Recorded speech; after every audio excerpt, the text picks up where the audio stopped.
Funcionamiento celular. Todas las células tienen cromosomas formando cadenas de ADN dispuestas de una forma determinada.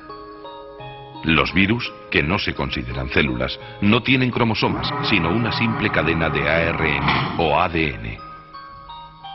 Las bacterias no tienen núcleo definido y por eso se llaman células procarióticas. Sus cromosomas están repartidos por el citoplasma sin orden aparente. Pero las células que forman los tejidos de plantas y animales son eucarióticas, es decir, tienen un núcleo bien definido en cuyo interior se encuentran los cromosomas. Todas estas células, que son a las que nos vamos a referir, constituyen la mayoría de los seres vivos y están formadas por tres elementos básicos: núcleo, citoplasma y membrana. El núcleo de estas células tiene una forma más o menos esférica y se encuentra situado aproximadamente en el centro. Los cromosomas que hay en su interior contienen la información genética y son los encargados de controlar el funcionamiento de todos los procesos celulares. Alrededor del núcleo está el citoplasma, una especie de líquido viscoso en el cual flotan una serie de orgánulos que cumplen funciones determinadas dentro de la célula. En la parte más externa hay una fina membrana por donde entran las sustancias que sirven de alimento a la célula y salen las sustancias de desecho. Las plantas necesitan células más rígidas. Por eso, además de la membrana, hay una pared celular que está formada principalmente de celulosa.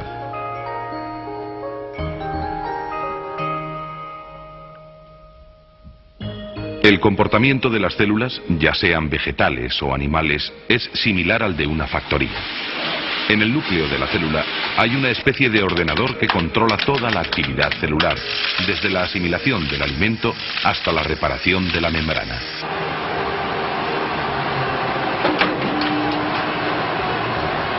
En el núcleo de la célula se encuentran todos los datos necesarios para el funcionamiento celular, archivados en el código genético de los cromosomas.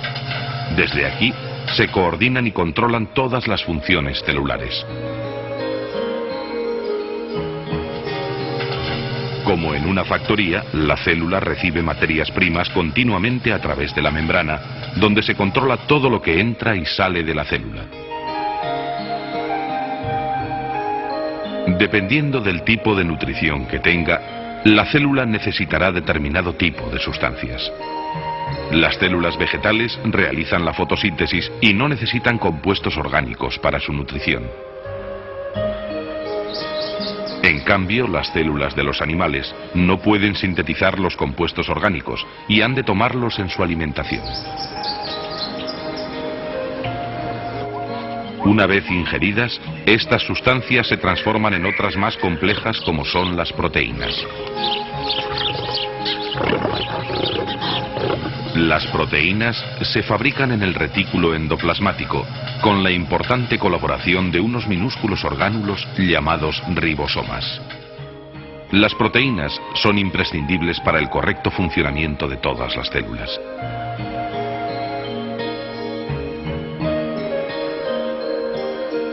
El aparato de Golgi interviene en la síntesis de algunas proteínas y también transporta y almacena diversas sustancias.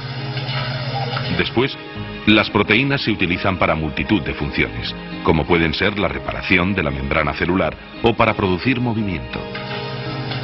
La fábrica celular tiene muchos más departamentos que se encargan de clasificar, eliminar, construir o regular el funcionamiento perfecto de toda la unidad.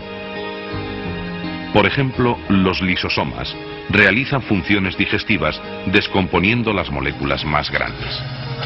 La energía que necesita la célula se produce a través de la respiración y se almacena en unos centros llamados mitocondrias. Además de los estímulos internos, la célula también recibe estímulos del entorno. La membrana celular funciona como una especie de radar que detecta los estímulos y así la célula responde a los mismos. Los organismos unicelulares pueden ser sensibles a estímulos térmicos, químicos, físicos, eléctricos o incluso gravitatorios. Una de las respuestas más fáciles de detectar es la del movimiento, que permite a la célula alejarse o acercarse a la fuente del estímulo. Las células utilizan diversos métodos para atraer el alimento y para sus desplazamientos.